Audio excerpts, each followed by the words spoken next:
Hello everyone, welcome to Parul Physics KV. In this video, we are going to discuss how the capacitance of a capacitor gets modified when a dielectric slab is introduced between the plates of the capacitor. Let us suppose मेरे पास एक charge capacitor है जिसका plate area A है और separation between the plates is small d. Here it is not connected to the battery. तो let us suppose जो plates के ऊपर जो चार्ज है वो है Q एंड अंदर जो इलेक्ट्रिक फील्ड है इन दिस डायरेक्शन उसको मैं रिप्रेजेंट करती हूँ E नॉट से and this electric field is in vacuum. ये जो इलेक्ट्रिक फील्ड है ये वैक्यूम में है जिसको मैं E नॉट से रिप्रेजेंट कर रही हूँ. What will be the value of this E naught? This will be equal to sigma upon epsilon naught. Sigma क्या है? Charge density, that is charge per unit area, epsilon naught. इस capacitor की capacitance कितनी होगी? C naught. C naught is equal to A times epsilon naught upon D which is the capacitance of a parallel plate capacitor. अगर मैं इसके अंदर इन दोनों plates के बीच में एक डाइलेक्ट्रिक स्लैब इंट्रोड्यूस करती हूं जिसकी थिकनेस है स्मॉल टी, तो अंदर क्या होगा? डाइलेक्ट्रिक पोलराइजेशन होगा since I have kept a dielectric in electric field. तो सरफेस स्पेस में चार्जेस अपीयर हो जाएंगे जिसमें इलेक्ट्रिक फील्ड अंदर सेटअप होगी जिसको मैं रिप्रेजेंट करती हूँ लेट अस सपोज ईपी से. So the net electric field inside E inside that is net electric field is equal to E naught minus E P. और ये मैंने डाइलेक्ट्रिक पोलराइजेशन के टॉपिक में पढ़ाया है that E naught minus E P is comes out to be equal to E naught by K, where K is the dielectric constant of this medium. इस medium का dielectric constant है के.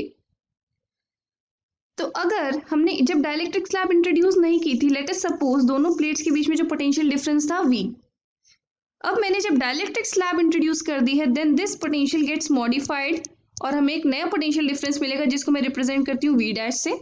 अगर मैंने V डैश निकाल लिया तो C dash is equal to Q upon V dash के फॉर्मूले से मैं मॉडिफाइड कैपेसिटेंस भी निकाल सकती हूँ. चार्ज चेंज नहीं होगा. क्यों? क्योंकि हमने कोई बैटरी कनेक्ट नहीं कर रखी है. In order to find the modified potential of this capacitor हम क्या करेंगे? लेट्स सपोज ये थिकनेस है हमारी T. अपर प्लेट में और ऊपर की सरफेस में जो डिस्टेंस है दैट इज x और लोअर सरफेस में और नीचे की प्लेट में जो डिस्टेंस है that is y and the total distance between the plates is d. So we know d is equal to x plus y plus t or we can write x plus y is equal to d minus t. Let us suppose ये जो potential difference है वो है v1. दोनों surfaces के potential बीच में जो potential difference है उसको मैं डिनोट करती हूँ v2 से और इन दोनों सरफेसेस के बीच में पोटेंशियल डिफरेंस को डिनोट करती हूँ v3 से. The net potential difference between the plates of capacitor will be V dash, modified potential. So V dash is equal to V1 plus V2 plus V3. अब हमें पता है पोटेंशियल क्या होता है? Electric field times the distance. So electric field क्या है इस रीजन में? The electric field is E not. So V1 को मैं लिख सकती हूँ E naught times the distance, the कितना सेपरेशन है वो है x प्लस अगर मैं अंदर की बात करूं तो net electric field was coming out to be E naught by K. So I can write it equal to E naught by K और कितना सेपरेशन है दोनों सरफेसेस के बीच में T. नाउ इस केस में जो इलेक्ट्रिक फील्ड है again it is E naught, vacuum है क्योंकि, और सेपरेशन है y. So I write it as E naught times y. अगर E नॉट को मैं सेम साथ में ले लूं I get x plus y plus E naught by K times T. Now x plus y को मैं लिख सकती हूँ d minus t. So E naught times d minus t plus E not by k times t. मैंने इसको थोड़ा और modify कर लिया E नॉट को बाहर लेके. So I'll get the modified potential V dash is equal to E not times d minus t plus t by k. अब इसको मैं C dash निकालने के लिए यूज कर सकती हूँ. So now the modified capacitance is equal to, charge तो सेम रहेगा लेकिन मॉडिफाइड पोटेंशियल कितना है हमारे पास, E naught times D minus T plus T by के।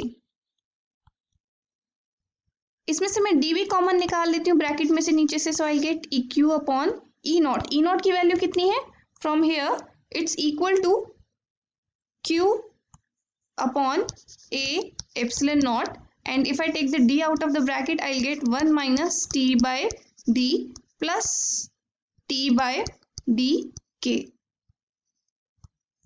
So this is equal to, अब q से q gets cancelled, a epsilon naught upon d, ये क्या चीज है, this is the capacitance of this capacitor when there was vacuum.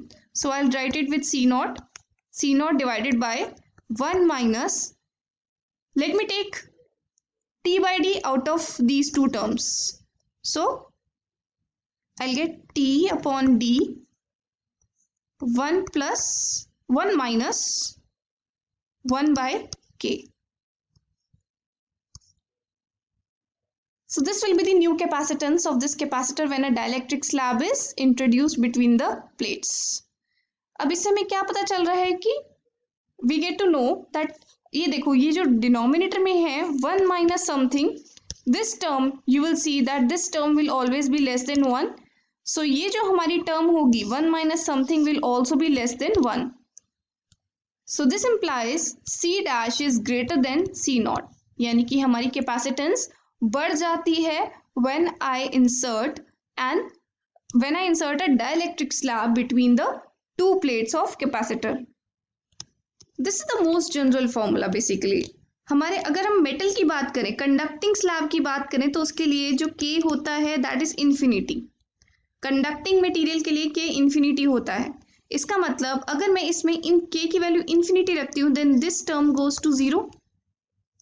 तो इसका मतलब मुझे जो न्यू कैपेसिटेंस मिलेगी that will be C naught upon 1 minus T by D and bracket में 1 आएगा।